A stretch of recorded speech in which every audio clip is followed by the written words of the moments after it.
hello, this is Let's Talk About Myths, baby! And I am that host of yours.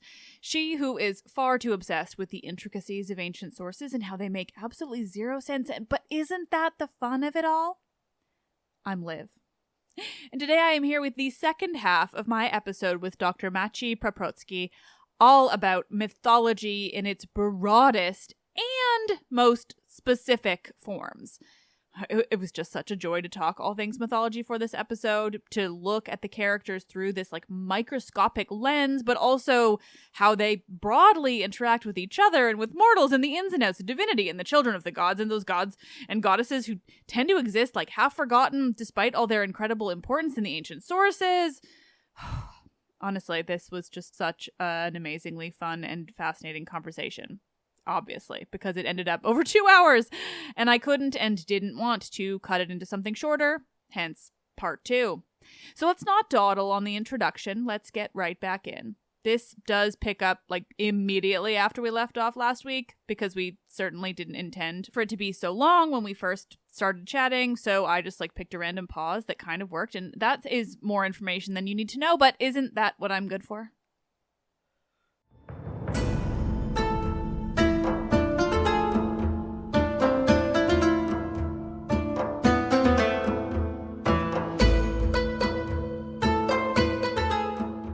Conversations. Zeus just can't keep it in his chiton. Theologizing the gods with Dr. Maciej Paprocki.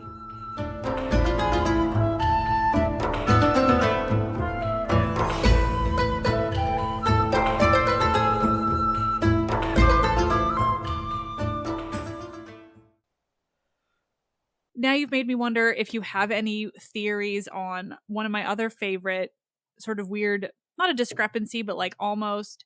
I find it really fucking interesting how Aphrodite, her and Ares and Hephaestus, just this idea that this one goddess not only has the sort of agency enough to be I don't want to sleep with my husband, I want this god of war, despite the consequences, but also just her being married to Hephaestus, not being able to get out of it, but also not being in it, and then the fact that through that she's also the goddess of love. It just is perpetually interesting to me and also confusing. It is. And I think there are many possible interpretations and explanations. I would say that, well, from one perspective at least, it's political. Because we do have fragmentary stories that before Aphrodite was married to Hephaestus, Hephaestus was chasing Athena. Right. And this is where we get the story of Erectonius, and all that, emission of his. Yeah. But snakes, basically, more snakes.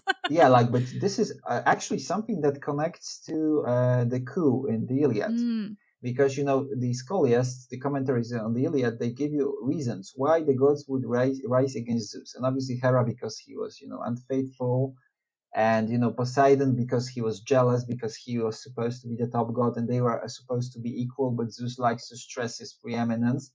But then also Athena. And here we have mentioned because Zeus tried to marry her off to Hephaestus.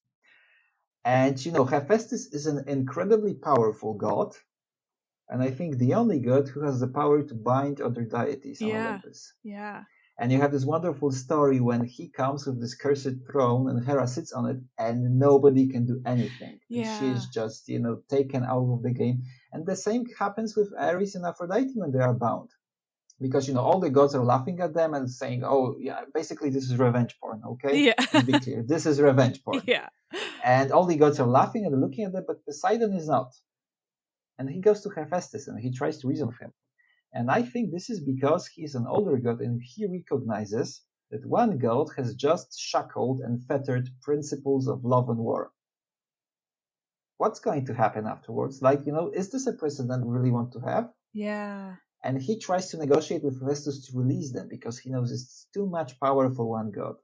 So Zeus is desperate to somehow co-opt Hephaestus into his family, because he's already on the outs. I mean, he was keeping company with Thetis, she raised him, she's in the exile, so he's already not really integrated. You have to put him in somehow, so we have to marry him.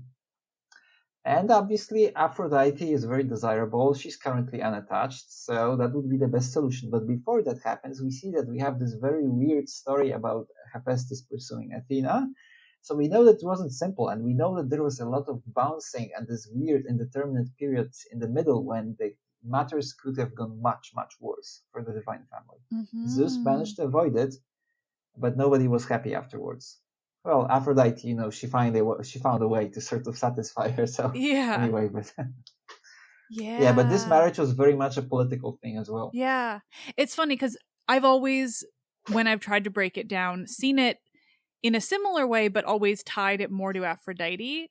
Because I think there's some sourcing that kind of mentions that like she was almost too powerful because she wasn't like and she is constrained. Yeah, but it's interesting. So you have two gods who are powerful. Yeah, and they have to be somehow neutralized. Yeah, they're just like the Hephaestus side. I mean, is just sort of an interesting addition. And I don't think they have children, do they? No, which is also and that's the issue. Like like if you have two powerful deities, you don't want to have them to have children because then their child could be something that could potentially endanger Zeus. And notice how often that happens. Either a powerful god or goddess becomes a virgin, or they don't have any children. Like the same goes for Hades and Persephone. I mean, true. They are both very powerful deities.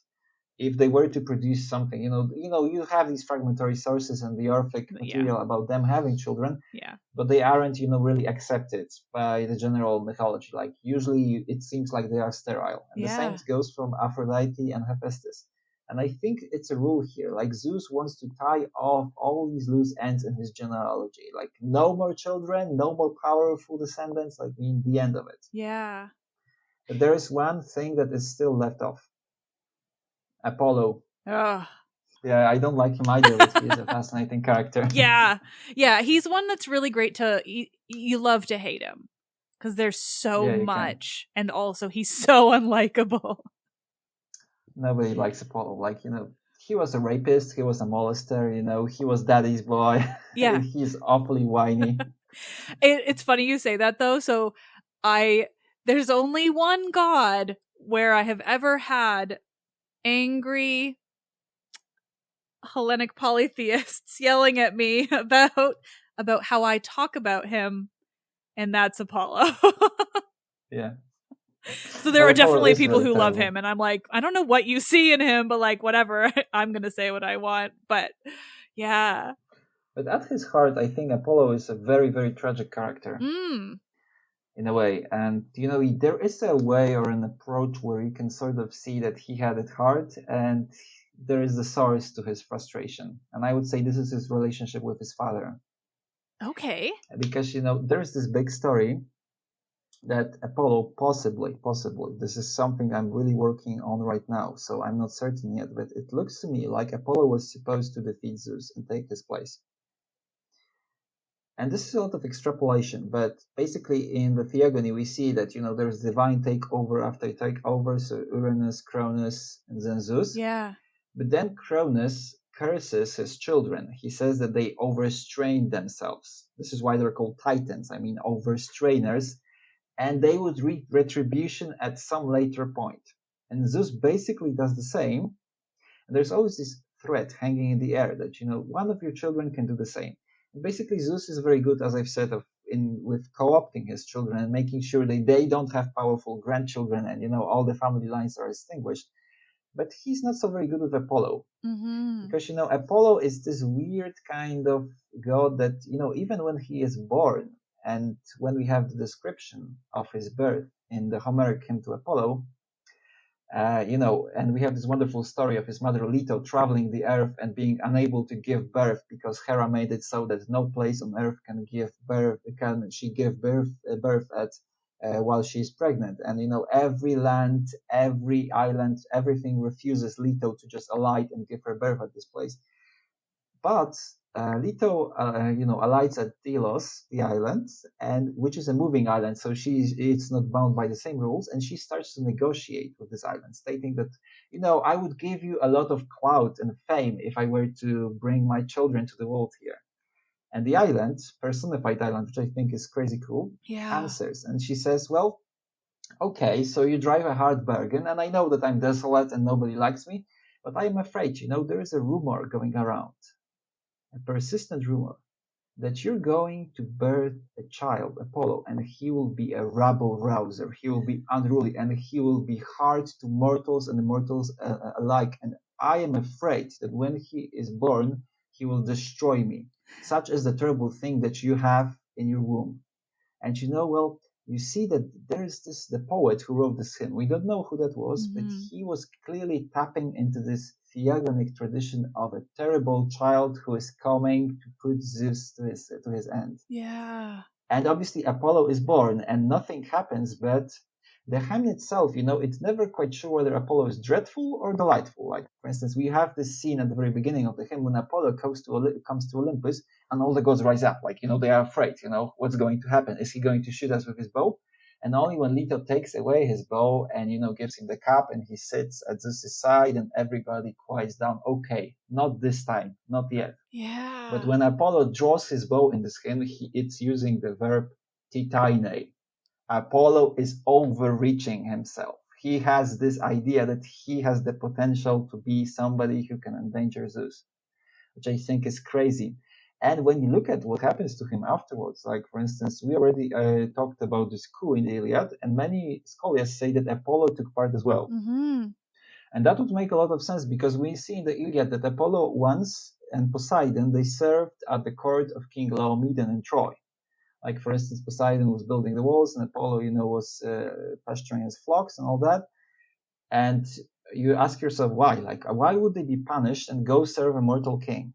And the scholars say, obviously, Poseidon was being punished because, he challenges at this coup, and Apollo must have taken part as well. But this was only the first offense, because afterwards, there happens a story of Asclepius. Apollo has a child who is also a character because his mother, if we continue our thought from before, was a demigoddess, or at least a weird between creature. Because if you look at Asclepius, then his mother Coronis, at least in some traditions or sources, was the daughter of Phlegyas. And the name of her mother escapes me, but you can sort of arrange your family tree so that, her mother was a demigoddess and her father was a demigod, son of Ares. So basically her mother was born out of two demigods. So she has this family lineage, and then Apollo comes and impregnates her. So this child is going to be wicked wild. Like, you can tell. And he confuses the boundaries between life and death. He deprives Hades of his subjects. So Zeus kills him with a thunderbolt. And Apollo, who was already previously punished for his coup, he just flips. And we have this in very fragmentary sources, but also in the play Alcestis. Apollo tells the story himself that he went and he killed Cyclopes, who are forging Zeus' thunderbolts. And Zeus was so angry that he punished him that he has to serve at the court of Admetus for a year and help the king. But what Apollo does not say in this story is that in some fragments of Hesiod, we have this idea that Zeus was so angry that he intended to throw Apollo into Tartarus. It's clearly said. And we also have this in the Homeric hymn to Hermes, when, Apollo is trading threats with Hermes. Apollo is very clear to say that he would throw Hermes, his brother, to Tartarus. Like, this is something that is not spoken about in polite company about the gods. I mean, this is the ultimate, punishment. And yet Apollo is very free with that. So you can sort of see that Zeus wanted to punish Apollo much more severely because his son was messing with the boundary of life and death. But Apollo, is incorrigible. And when he goes down and he starts serving at Admetus' court, he basically starts doing the same thing over again. Because, we all know the story that he wants to help the king, and there's this prophecy that Admetus will die young. So Apollo wants to do something about this. Well, what are the possible solutions? He could go to his daddy and say, okay, so be nice to me and please spare this mortal. But now, Zeus is not in a very good mood with Apollo right now. He doesn't like him. He is just doing his time at Earth. So basically, this is a no-go. The other way, he could go and ask the Fates, the Moirai, to sort of intercede. And he did. Basically, we have these snippets in the play of Alcestis that Apollo admits that he went to the Moirai and he tried to bargain, but they drove such a hard bargain that Apollo says, no, he can't do anything. And he is so reduced and so desperate that he plies the Moirai with wine and he makes them drunk. And only then they agree, okay, so Admetus will live, but you will have to find a substitute who will die for him. And, obviously it turns out that, you have Admetus and his wife Alcestis agrees, and, she dies, and Heracles comes like Deus ex machina, and everything ends well. But the very story shows that Apollo was always messing with the boundary of life and death. And Zeus was not too pleased about this.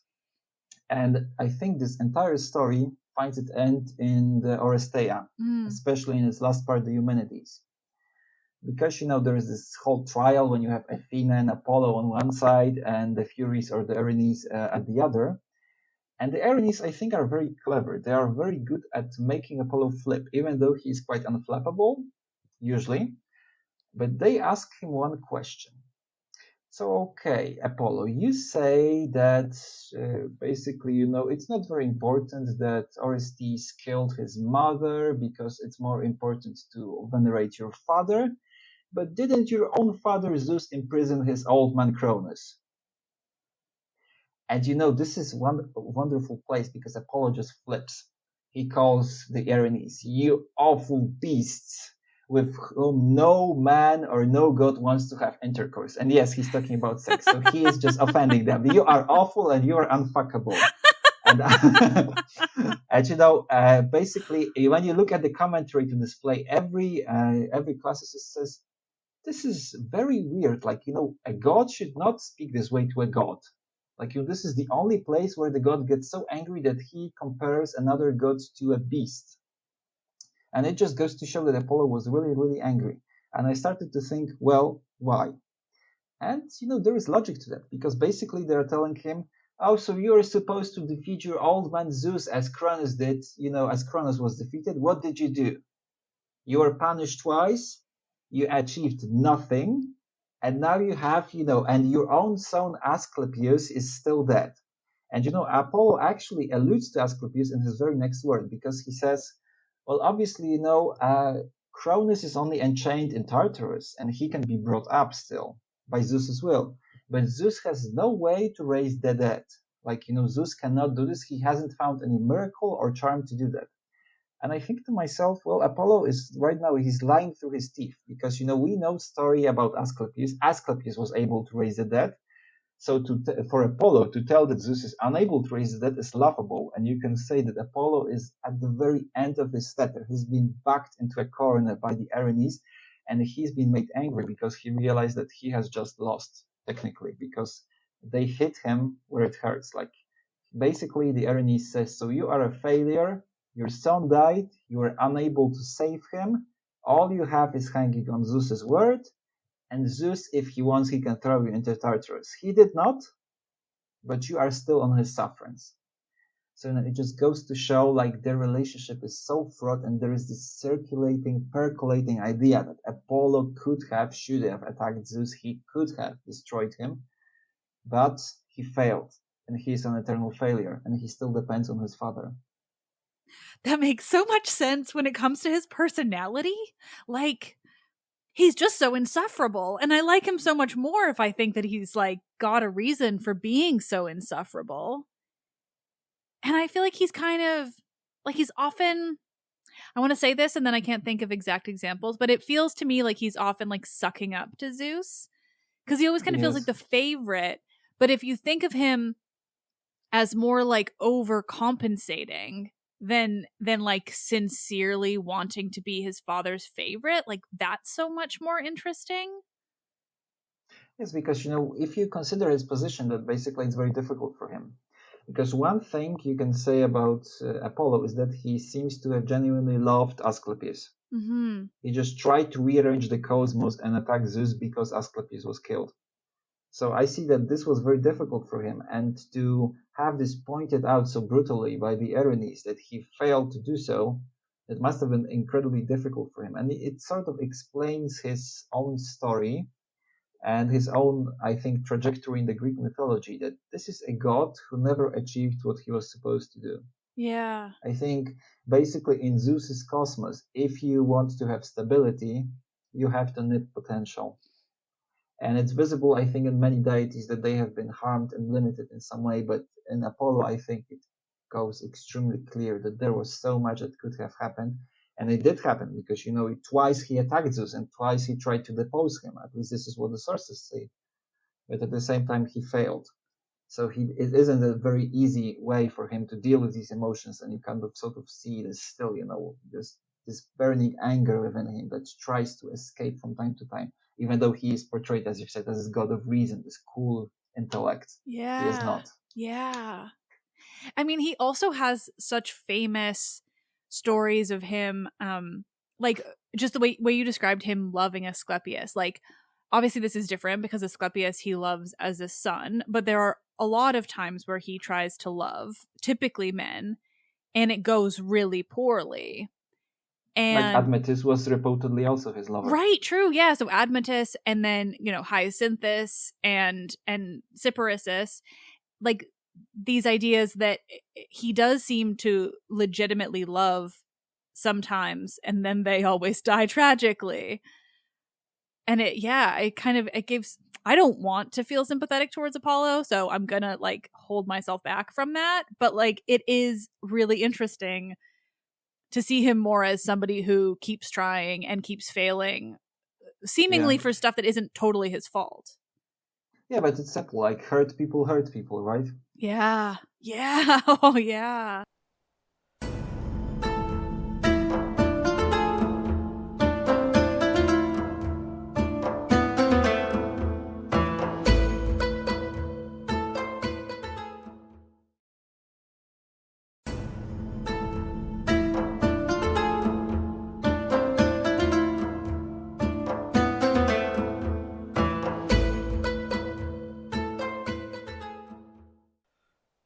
I mean, okay. I feel like at this point, you've talked about almost all of the Olympians, and I kind of want to hear about the ones that we've missed. Just if there is any of these, just super interesting things I've never thought about. And so, Artemis is interesting because, I don't know, I just want to hear about Artemis. Do you have any thoughts on her? Okay, I have an interesting detail, and actually it's connected to Asclepius in a way. Because, one of the people who Asclepius is said as having tried to resurrect is Orion. Right. And who is Orion? Basically, he is Artemis's almost boyfriend, I would say. Yeah. And that, can sort of observe this in the sources that Orion is an enigma. And you have this weird relation that, for instance, there is this story when, I think, if I remember correctly, that Zeus, Poseidon, and Hermes urinated onto a skin, and this is how Orion came to be. But then, this is once. I'm not sure if I'm correct because, I mean, you never know with Greek myth, yeah. Yeah, it's been such a long time. But then, if you look at Orion, he has a very illustrious, I would say, family. And if I remember correctly, there is another genealogy. I'm not sure if it's Hesiod or not, but he also has a kind of divine descent. Mm-hmm. And when you consider Orion, it looks like he could have this sort of divine background. If he wanted, and if he had a push, he could become divine himself. And Artemis obviously is a virgin goddess for an obvious reason. She has this problem that she could bear a child that will be more powerful than Zeus, so she has to be left a virgin. Does she really have that? Basically, we are never really sure because, she expresses it. We have this wonderful exchange on Hippolytus. Then, he worships Artemis because she is, a goddess of the hunt and she has no distractions. So basically there's this understanding that Artemis is, of the virginal kind, whereas Aphrodite, whom Hippolytus spurns, she is basically, of the mating conjugal kind. Yeah. So, there is this kind of idea that Artemis is a virgin. Whether she wants to be, there are some texts that seem to suggest that she wants to, but we never know how much of it, is filtered and how much of it is projected. She always speaks about it to other gods. And I think we have to keep in mind, whenever we read sources about gods having a conversation, gods can lie. Yeah. They lie perfectly. They lie consummately. They lie to each other all the time. You can see that. So basically, we are never sure whether what they are telling you is true. It's better to look at their behavior, how they act, or what they say, because they are always consummate liars, and you're never sure what's going to happen here. Yeah. I've just never thought of Artemis as having the potential to have a child stronger than Zeus. But is it more than like that? Like kind of everyone has, or the Olympians have that potential? I would say that it's for every child of Zeus, or at least every relative of Zeus, has a potential to bring a powerful child. But there are certain points in the family genealogy, I would call them shutter points, to quote, Star Wars, that the potential is heightened. Like, for instance, we had Metis, we had Thetis.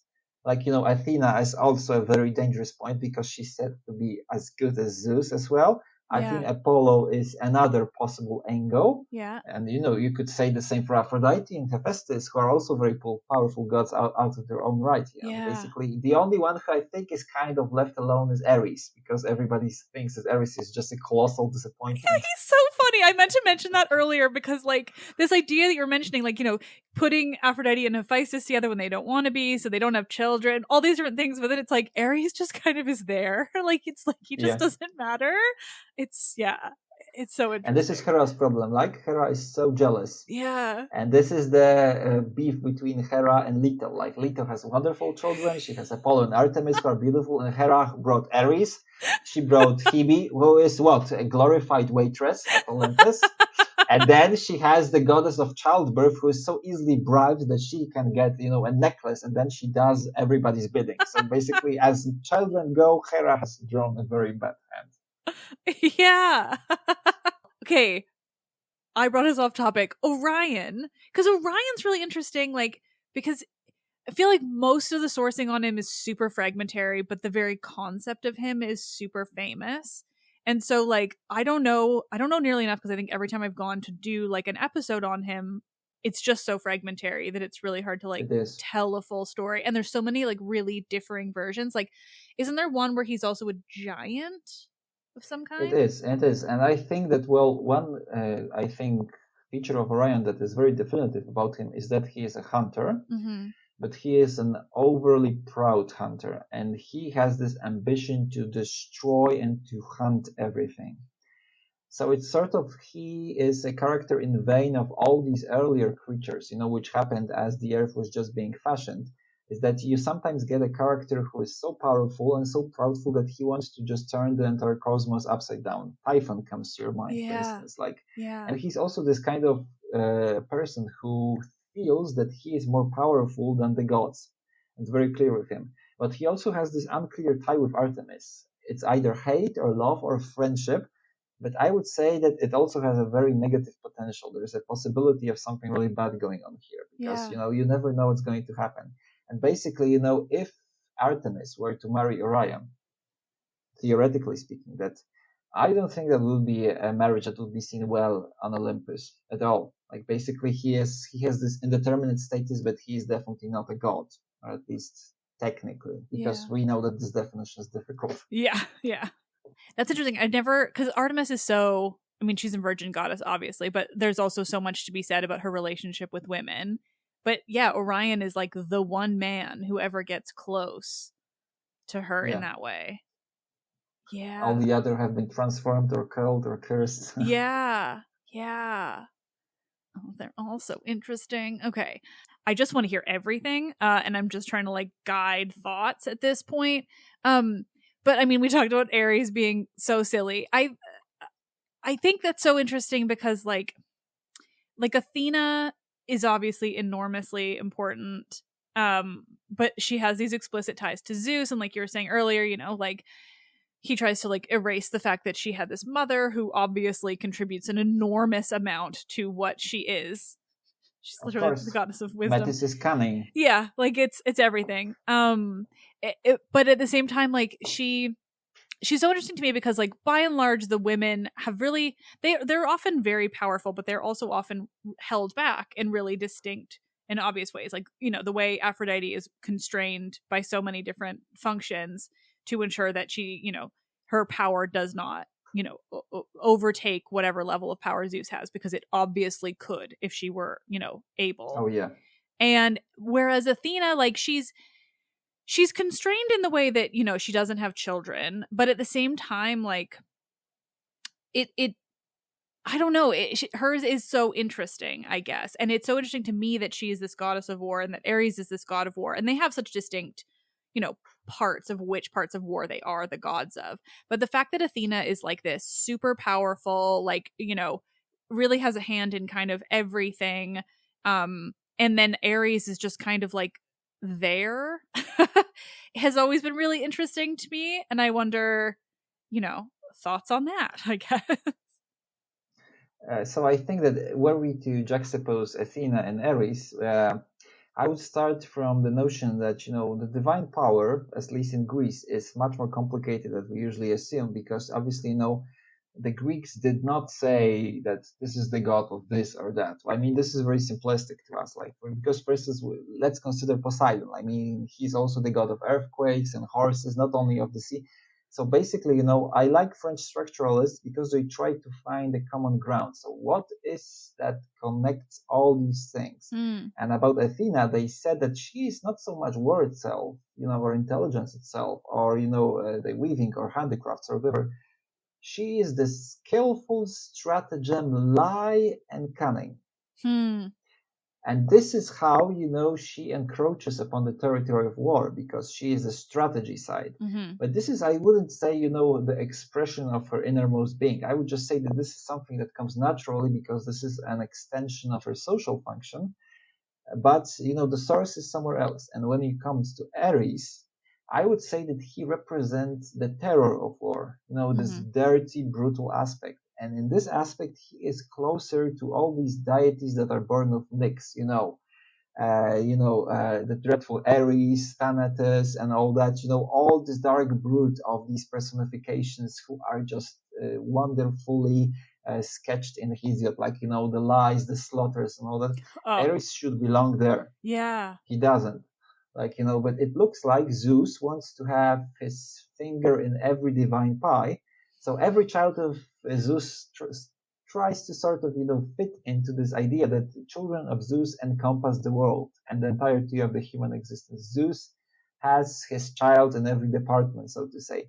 So I would say that Ares is necessary in a way, but he is also a colossal disappointment because exactly of that he has to govern over something which is very unpopular. And, Zeus and the family of Zeus and Nyx and the family of Nyx, they don't like each other. And this is something that Glenn Most has even called, and I kid you not, theological apartheid. He says that in the sources, for a very long time, we see that there is enormous beef and feud between the families of Zeus and the families of Nyx. And you also see this in the Iliad, there is this wonderful story about Hypnos, the god of sleep, stating that, Hera comes to Hypnos and she asks him to do her bidding, but Hypnos says, oh no, I'm not going to, to make Zeus fall asleep. I did this before when he wanted to torment Heracles, and Zeus wanted to beat me so hard, that he went through the entire world and he was chasing me. And only he relented when I went to my mother, to Nyx, who is the vanquisher of gods and men. And then Zeus was afraid and he dared not to attack her. And sort of, I was fascinated by the fragment. I did a little digging, and it looks like, which Glenn Most has also stressed, that until this moment in the Iliad, when actually, Hypnos is supposed to marry one of the Graces, we don't know if it happens or not, but before that, no child of Nyx ever had children with the child of Uranus and Gaia. They are kept completely separate. This is something that does not happen. They are not to mix in every way. Which is not to say that Zeus does not like to try to sort of send some embassies to the other realm. Like, for instance, some people would say that sending Persephone to Hades would count as sort of trying to establish his power base in this kind of dark realm of Nyx. And the same, you could also say that Ares is also sort of encroaching upon this idea of the violent and dark and gloomy and all this. This is very characteristic of Nyx. So you could also say that Ares is also trying to go in that direction. But this divide, I think, continues. And you could also say even that children of Zeus and the powers that they have sort of mirror in a negative way the powers of Nyx and her children. Like, for every child of Nyx, there is somebody in Zeus's family who is opposite. And you have this, I think, in the Ovid, or maybe, it was Callimachus. There's this hymn about, Arictinus, I think. Am I right? the guy who tried to eat himself. Oh, yeah. Yeah, right. Like so basically, I think that you is have Ovid, this one, though. I haven't not read a lot of Callimachus, but maybe it's definitely Ovid. an Ovid. Yeah. I'm not sure yet, but the story is that that he offends Demeter Mm-hmm. because he tries to chop her favorite tree or whatever, but she is offended and she says, "Okay, so I'm going to curse him." But Demeter is the goddess of plenty. She's the goddess of of being plentiful and having harvests. So, technically she could curse the world, and she tries to do that, for instance, in the Homeric hymn to Demeter. But what does she do there? I mean, she refuses for the grain to come up. Like, so she does this one really strange thing. Like, she holds her power within, and then nothing grows. So it's not so much a matter of cursing, actually, but also withholding. She's just not giving what she should do, but she's not actively causing pestilence. And, she's only just taking away what is hers. Whereas here she wants to curse Eryctenus with something, active. It's not like she can withhold good harvest from, obviously she could, but she wants to give him something extra special nasty. So she goes and she asks hunger or starvation, Limas, who is, a child of Nyx's family. And there is this wonderful phrase that starvation did Demeter's bidding, although their aims are ever opposite. And this just goes to show, like, this is a hierarchy, and whatever Zeus does, the Nyx will do the opposite, and vice versa. So, they have this sort of impasse that every god from Zeus's family has an opposite in the family of Nyx. And you can sort of see, like, this idea in the literature, which bounces at the margins that, that these families don't like each other, they don't trust each other.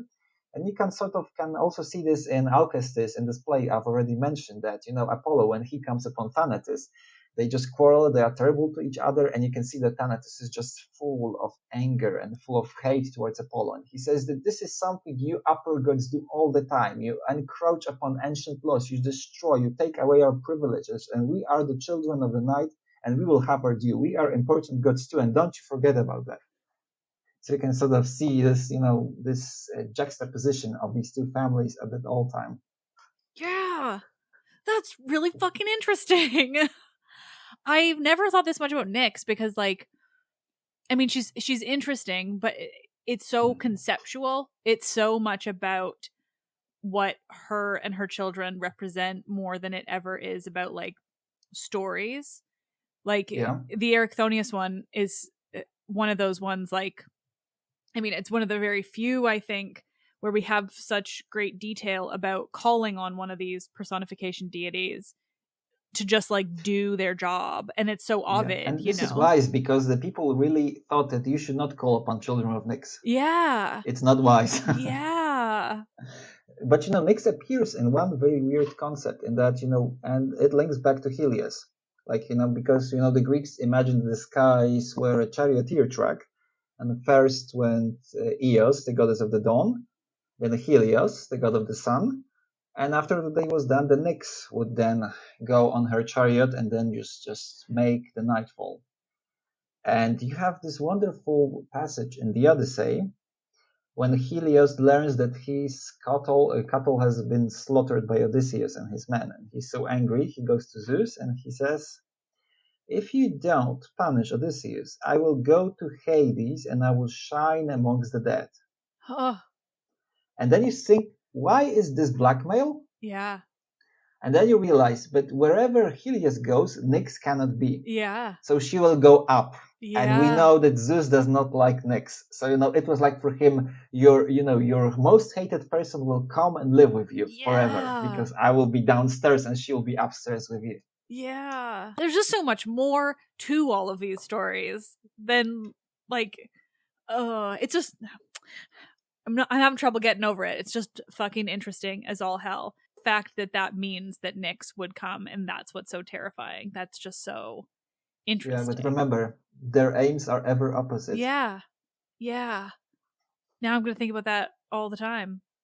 I'm trying to think of any of her other children. Like Eris, I love so much. I like Thanatos, the god of death, because I think he is a very underappreciated character. And I keep thinking about what happened to him and Sisyphus. Because this is a story that never really gets told in one piece. Like we have fragments, like, and we know that Sisyphus somehow cheated Thanatos, but we are never told why. And there is a play, I don't remember the author now, but she wrote basically that Sisyphus had help.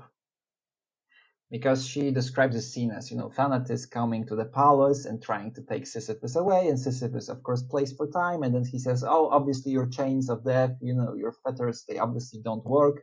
And he says, oh, well, why? Obviously my chains work fine, I can demonstrate, I can just chain you. And he says, oh, no, we have to do an experiment. Why don't you chain my wife? We'll see. And he obviously Thanatos says, okay, so you would kill your own wife to demonstrate the point. Okay, weird flex, but whatever. And then Sisyphus's wife comes, and then she takes upon her chains, and she's chained, but she doesn't die. And Thanatos is like, what's going on? Have they lost their warranty? What's going on? Yeah. And Sisyphus starts to deride him, says, oh, you're not a god of death after all. You're some usurping upstart who wants to take me out of my kingdom, right? And then, obviously, and when Thanatos is wondering what's happened in this play, Sisyphus takes his chains and chains Thanatos in his own power. And when you think about this is circular, because the only thing that can unchain that death is death. So he is just taken out of the equation, like he is just been erasing himself in this moment. And in this play, it's explained why the chains did not work on Sisyphus's wife. Because Sisyphus's wife, really speaking, is Merope, a Pleiad, the daughter of Atlas. Sisyphus has married a goddess. Yeah. And obviously this is classical reception, because we don't know if it happened like that, but the author made clear, made very good use of the fact that Sisyphus married Merope, and she was there. So maybe, Thanatos was asked to demonstrate his craft on Merope, and it didn't work because Merope is a goddess. Yeah. She might be small, she might be from not important family, but still, she has this claim. And this is why, Thanatos has been made fool of because of Merope, which I really like. Yeah. That also introduces an interesting, just thought experiment of whether there's some kind of inherent thing in a god that can recognize another god, or whether they can trick each other like that Thanatos didn't know that she's a goddess. I think there is something maybe, but for instance, you have this wonderful piece in the Odyssey when Odysseus' companions are coming upon Circe, and there is this phrase, is she a woman or is she a goddess? Right. They don't know. She behaves as a woman, but there are some drugged lions coming about. This is not regular. You can see. And I think that, well, obviously, there is a very social dimension to being a god in ancient Greece, at least in mythology, in that you have to make clear to the people that surround you that you are a god, and you have to make your stake, you have to make your claim, and you always have to keep proving it, because if you are not, then you can lose the status really easily. And it's sort of, I think this ties into what we've been discussing before about the godhood is something that is conferred upon and being, set by the other deities. They have to give you a stamp of approval before they accept you as one of their own. And you can see this story in mythology as well. So the god has to fight for the place at Olympus. You see this with Hermes, with Dionysus, with Hephaestus. They are all the newcomers who enter Olympus, and they have to prove to the other gods, yes, we have credentials, we can be here with you.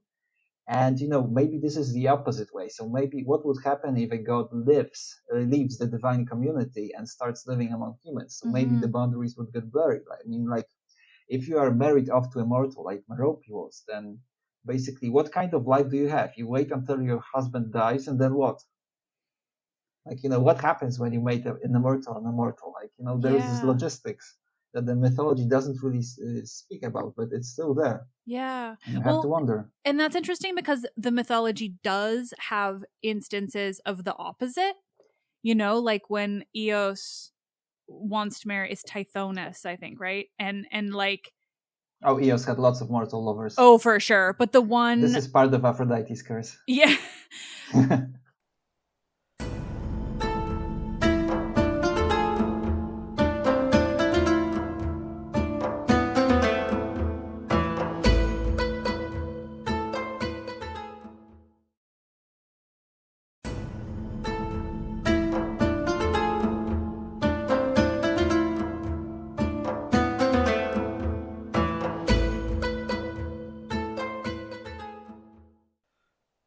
Yeah. Well, Eos, yeah. I mean, she's interesting. Eos, I also think, is one of the only goddesses where the stories of her lovers are pretty explicitly like non-consensual. Yeah. Whereas usually, like when it comes to women, they either just like don't say or they imply that obviously the guy was into it. But like with Eos, it's like, ugh. But there's the one where she wants to marry the mortal and then she forgets to like she gets him immortality but she forgets to ask Zeus to give. Do you believe that? No, oh yeah, forgets. Yeah. Like, yeah, but I don't mean forgets. I think that, well, she asked Zeus, but Zeus, Zeus is Zeus. He knew what she is. Zeus was being willfully obstructing. Like, he knew that, like, what? I'm going to show you. I'm going to show you that it's not to be done. Like, right. Yeah. But we still get this idea of like, yeah, what, like that happens, if a mortal is kind of brought to the immortal realm, like you have to have very specific, things laid out that you need in order for it to actually succeed. But it's interesting to think about the other way of, like when a goddess or a god goes down and sort of. Yes, and it's we have this layer in the Greek mythology, at least when you go upwards towards the stories and before, you actually find the place where the gods mate with nymphs, and this is how humans happen. Like, for instance, you have Tantalus, who is son of Zeus and nymph Pluto, but he is human for some reason. But then Tantalus marries another nymph, and he has Niobe. And I've read a wonderful fan fiction when Niobe sort of dwells upon her rivalry with Leto and her children. And she says, basically, my grandparents are all gods. I am divine. I have the same forebears as Zeus and his family. Why should not the same privilege and power be accorded to me? What is the difference? I am also very fruitful. I have 14 children. I mean, take that, Basically, she behaves as a goddess living on the earth, but basically, she has credential. I mean, she could tell, I have parents, I have grandparents, I am powerful, I am beautiful, I have children. Like, and here, when you enter this kind of rivalry, it only comes down to the place where the strongest wins. So obviously, were Leto to be weaker, I think it could have been left unresolved. But because Leto is so proud and so spiteful, she could not let the sleeping Niobe lie. She had to make an example of her. Yeah, but Niobe had a lot of sense in what she told the people. Like, interesting. She has the family. Yeah. She has the pedigree. Yeah. I love that cursed family so much that I'm just now just trying to think of like all the different bits and pieces that go into that too. With Tantalus being like equally divine. That's really interesting. And it's just this matter of like pissing the wrong people off. Yes, because at this early stage, basically it's all depending upon the will of Zeus, whether you get immortalized or not. So basically, we already discussed that Zeus wants to prune his family tree. He has way too many children, so obviously not all of them can become gods. You have to have humans as well. But Zeus, due to Aphrodite's meddling, he can't keep it in his, in his chiton, and he keeps going on adventures. And then he has these children who are semi-divine, and you have to do something with them. But there's this weird idea, we've already mentioned it. At some point, it just defaults to humans. When the gods, have sex with different creatures, at some point, it's always going to end in humanity. I don't know if this is the Greek version of the idea that after some generations, the magic simply goes away. Or maybe you can explain this by this idea that if you live on Earth and behave as humans do, that gradually you're going to lose whatever made you different. And after some generations, you're just going to be the same as everybody else. What do you think about the hero children of gods? I'm trying to think of like the ways they vary. Like I'm just thinking, Heracles being particularly divine, and I guess it was Perseus. And I'm just sort of thinking aloud that they're sort of the ones that are most explicitly children of Zeus, whereas Jason is like a little bit more iffy. It's like a couple generations back. Oh, Jason is not a demigod. Is he not at all? Yeah, okay. No. I mean, it makes sense. Odysseus is neither. Yeah. I mean, you could argue for this connection of grandparent, but far it's very dilute. Yeah. Well, and then we get like some lesser, and I mean, I suppose it's just lesser in terms of the sources we have. Like Sarpedon is the child of Zeus, and he just kind of dies Like, but although it causes a scene. it At does. Olympus, That's right? true. Yeah. It's a big show. Yeah. I don't know. Oh, it's so interesting. I always like the idea of Theseus too, where it's like, is he the child of Poseidon or is he not? We don't really know. I like to think he's not. The weight of expectations, right? I mean, I feel like either way it goes badly for him because Poseidon is also not the god you want to be your father. So I think he has a bad pedigree, and then he goes on to make a lot of mistakes himself. yeah. It's just endless. There's too many gods too, because then I just want to know everything. Yes, But that's the problem with doing research on that, because if you want to impose some measure of order, then you have to look at a huge database and then try to see if there are any other trends. And if there is a trend, there are obviously going to be an exception, and then you have to sort of. And then I think about the wonderful phrase from from an introduction to Hank Versnell's book, Coping with the Gods, and it starts with an excerpt, I think, from his daughter, who says, maybe it didn't have to make sense. Maybe it just had to rhyme. And it rhymes. Yeah, I definitely think a lot about how it just doesn't always need to make sense. But I also am navigating, listeners coming to me who don't have any kind of background in ancient Greece and mythology, which I love.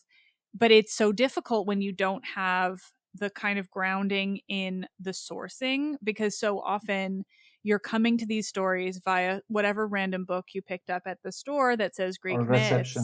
Or reception. And it, all of those tend to make it seem like it all was kind of happening in one little time period that we can just be like, oh, well, these are the stories. And it's like, well, no, there's 1,000 years to deal with here. Yes. And so much changes. So often it's like, yeah, it just doesn't have to make sense. Like some of it does for sure. And it's so interesting to look at the time periods where, like, even just looking at, Hesiod and Homer and being like, okay, well, these are happening at such a similar time, or the plays too, where it's like this, you could conceivably make sense. Though, of course, the plays are reception in themselves and it's endless. But yeah, like to navigate, like, for instance, I'm doing this episode on Dionysus, and it was really interesting to me to learn, based on the sources that I was able to find for this, at least, that like I would say like first century, maybe even CE, he's basically only with Ariadne in terms of like romantic lovers. And then something kind of changes. And I mean, there's a few after in different sort of sources, like Pseudopolydoros and Hyenis. But then, of course, later we have Nonus, who's coming in, and he's like, Dionysus had all these lovers. And it's like, are those invented? Are those missing pieces that we don't know of? Like, was Dionysus slutty? Because like it seems like he might not have been, and that's kind of interesting. And then suddenly something changes and he is, or I don't know. It's been weird navigating what I'm actually writing this episode about, because once I get into the source, I'm like, oh, what am I actually doing with this? Because it's different than I expected. Which of course Dionysus is just like weird generally, but yeah. But this is the problem with the patriarchal nature of the Greek mythology. There's a problem with that? Sorry. Yeah, like, the problem is, like, for instance, like when we side with Hera and says that Zeus is a terrible adulterer, then in this world, I mean, Zeus does nothing wrong. Like, Hera is his property and he wants to have some extracurricular fun. And Hera might be angry about this, but she cannot say anything. Because, obviously, due to this very nature of patriarchal society, I mean, Hera has to stay a virgin and pure for Zeus, because nobody can confirm the paternity of her children, whereas Zeus can have all the fun he wants, because, it's not his daughter or his son that he is having fun with. Like, he is basically causing problem from some other family. And if some father of this family could challenge Zeus as an equal, then Zeus would be much more careful. But because Zeus, has no equal, that he can do whatever he wants. Yeah. And I think this could be applied to Dionysus as well, in that basically he could have a very loving and very respectful relationship with Ariadne. But then again, within this world, it would be expected, if Zeus wants to have some lovers, he could. I mean, if Dionysus wants to have some lovers, he could. Yeah. I mean, but as long as he treats Ariadne nicely and he brings home the bacon, I mean, oh yeah, nobody cares. Yeah, like technically speaking, there wouldn't be anything wrong with it. What's interesting to me is that we don't have sources for that, really. Like, or at least not many. Right? yeah. I mean, and if they, yeah, I mean, we don't have a lot of sources for like detailed stories on Dionysus that are super early anyway. He's just kind of like there always being super important, but just trying to actually find like details. Yeah, like even his hymns aren't that long. Like, anyway, it's. But yeah, it's interesting to me that there isn't some long list like Zeus and like Poseidon, all of these men, who do have like endlessly long lists of the various men and women that they were with in whatever But not their types. equals, right? No, God, never. No, I think that could be important as well. Yeah. That always have their partner who is of a lesser status, Mm-hmm. and then they can do this. But when it's marriage, if you're equal, like Zeus and Hera, this is serious stuff. Yeah.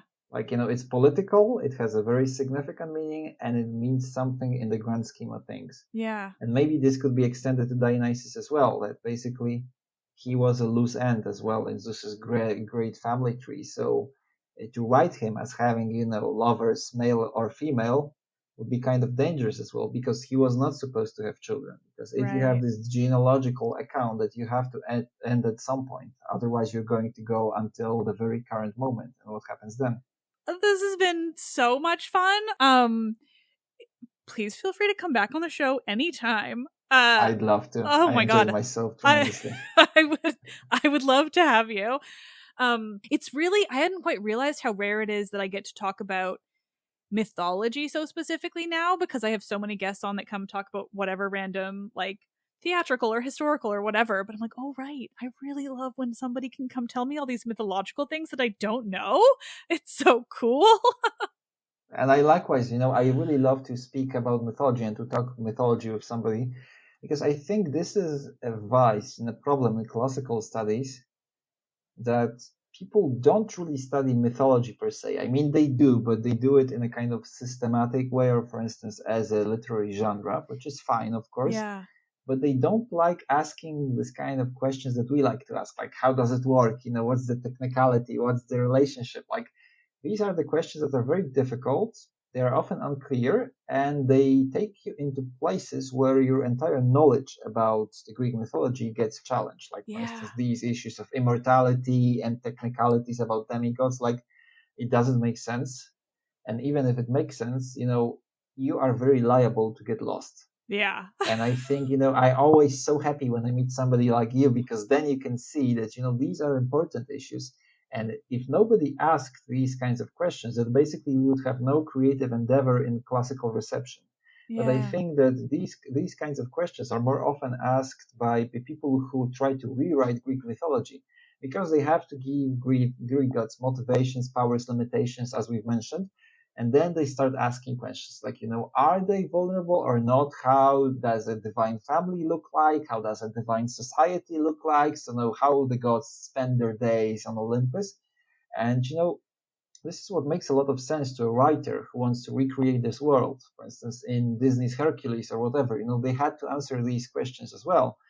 But when you ask a scholar about this, these are not the questions that are interesting to them, or at least not as much interesting, because it's all implicit and it all has to be inferred, and it often doesn't make sense. Yeah. So I think that many people just shy away from that because it's very difficult. You have to go into many different thickets of textual sources, and even if you do, it's not often going to be fruitful. Sometimes you just get lost. So I would say that I have known very few people who are into this technical, theological, or functional theology. The only person I would say who truly is a master of this craft and a person who I'm immensely grateful to is Professor Jenny Strauss-Clay, who wrote so many wonderful books about the gods. And I think she was the first who even pioneered the field of political theology of Olympus. And basically, the majority of stuff I know I've learned from her, and I'm just so happy that she was able to open this avenue of research. And I do hope that more and more people will come, although this is a narrow road, as I've said. And, well, I'm just happy to have some of them, at least because then we can just talk how wonderfully frustrating and, obfuscating, but yet wonderful the Greek mythology is. Yeah.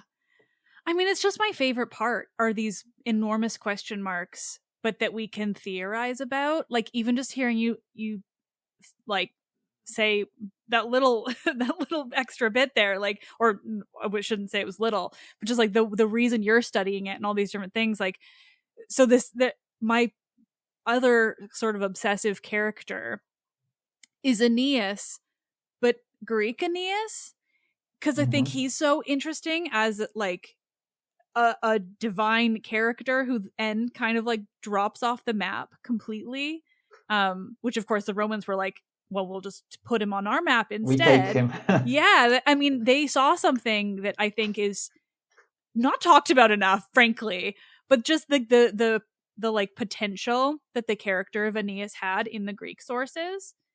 Yeah, but if you are interested in Aeneas from the divine side, then actually in the Thetis volume there is a wonderful chapter by Peter Heslin about the Roman conception of Aphrodite, who is Venus, and how in the Roman literature she rises from her position in the Greek one. Because in the Greek one she's laughingstock, basically.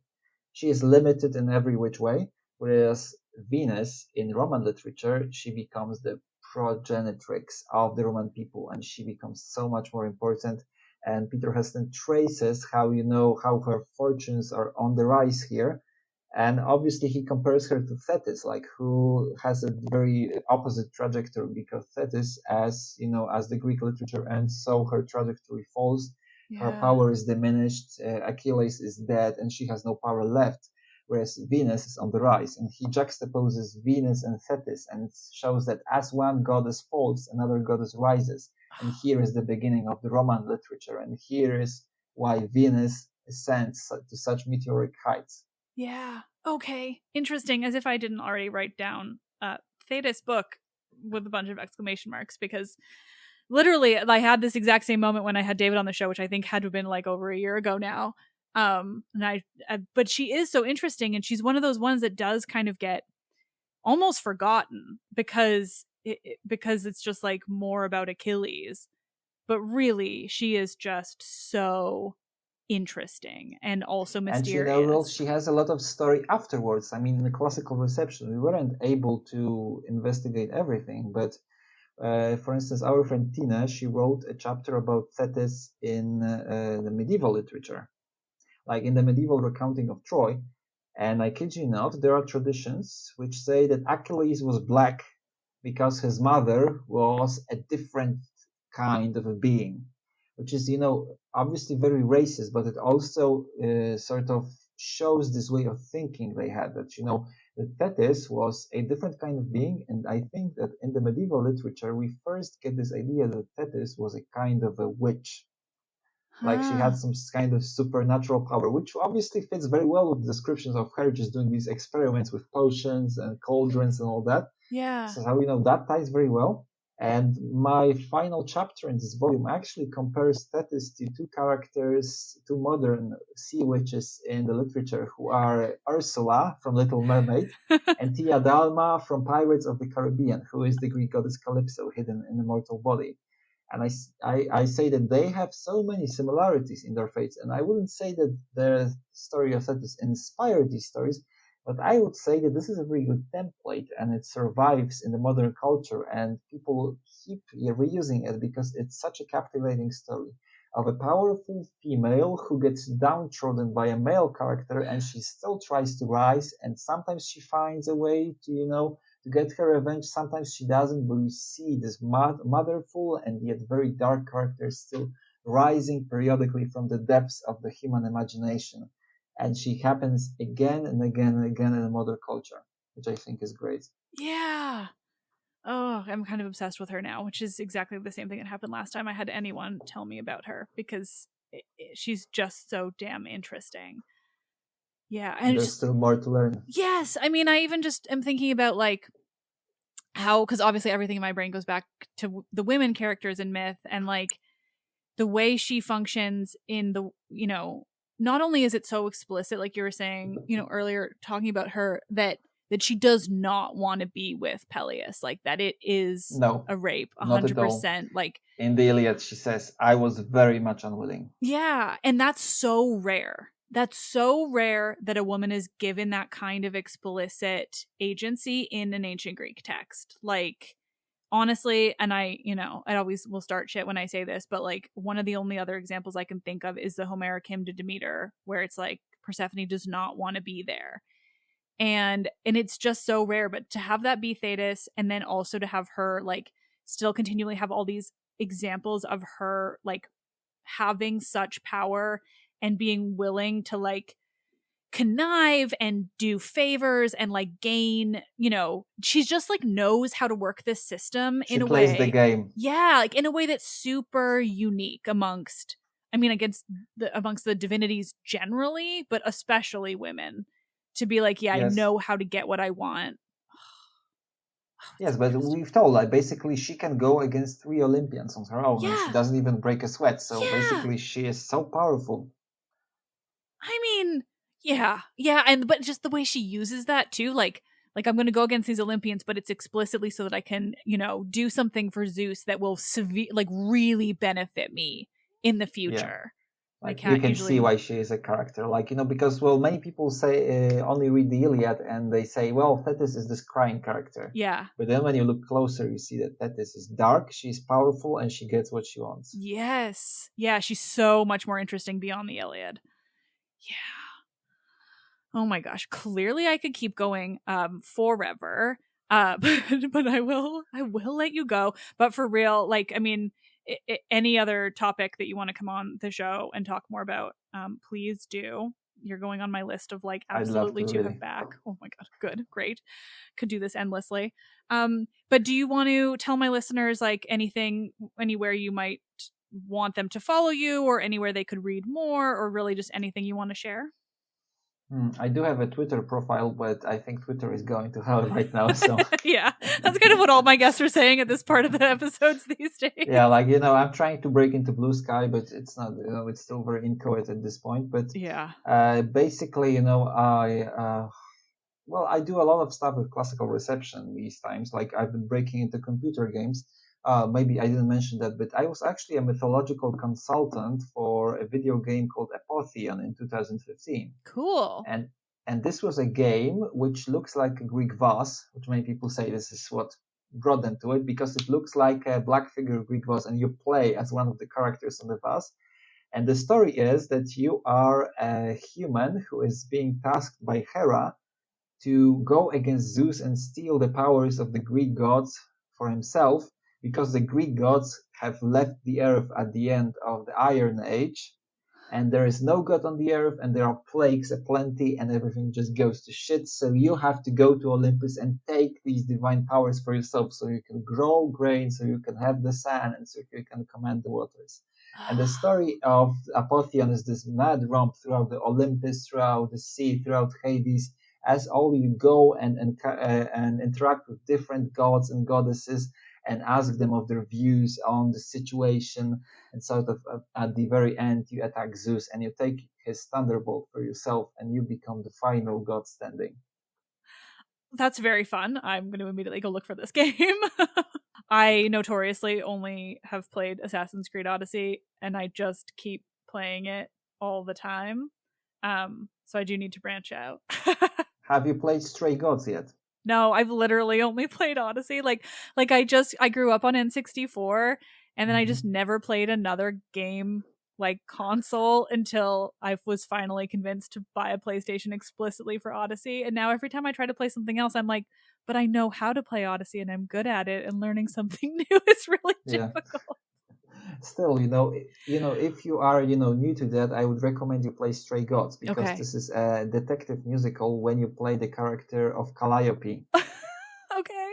Who is murdered and then gets reincarnated into another body, and she has to discover the identity of her murderer before the week elapses, or she's get punished for this murder, because for all the other gods, now you could have murdered Calliope for her powers.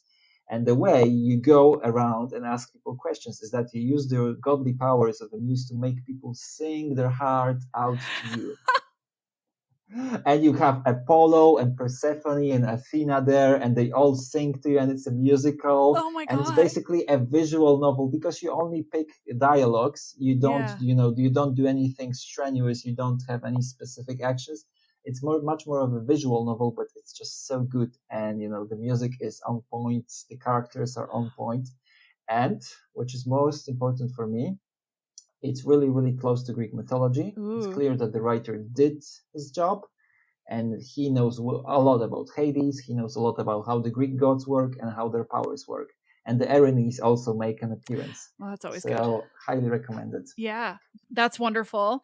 Did you have anything else you wanted to share with my listeners before we At this sign point, off? No. Okay. Thank you so much for doing this. This was And so much much for you. fun. Oh my God.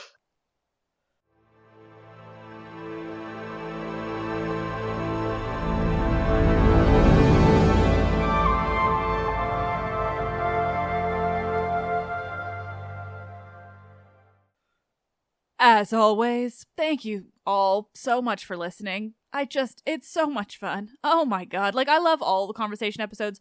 Obviously, I love that I'm talking about history and culture and really anything fascinating about the ancient Mediterranean. But when I get somebody on like this to just talk about the gods in their purest forms, oh my God, what a true joy. So huge thank you to Maciej for coming on the show. It was fucking awesome and so interesting. My gods. He will definitely be back. There's just endless conversations to be had about the gods and all their dirty details. But for now, if you are curious about the Thetis book that has been mentioned and was mentioned last year too in my episode with David Wright, it is called The Staying Power of Thetis, and it is linked in the episode's description. Let's Talk About Myths, Baby is written and produced by me, Liv Albert. Michaela Smith is the Hermes to my Olympians, better known as the assistant producer. Laura Smith is the new production assistant and audio engineer. Select music used in this episode, actually maybe not, but it's in the newest episodes and it's written into my script, is by Luke Chaos. The podcast is part of the iHeart Podcast Network. Listen on Spotify or wherever you get your podcasts. Help me continue bringing you the world of Greek mythology and the ancient Mediterranean by becoming a patron, where you will get bonus episodes and more. Visit patreon.com/mythsbaby or click the link in this episode's description. Thank you all so much. You are just such a joy. I am Liv and I fucking love this shit.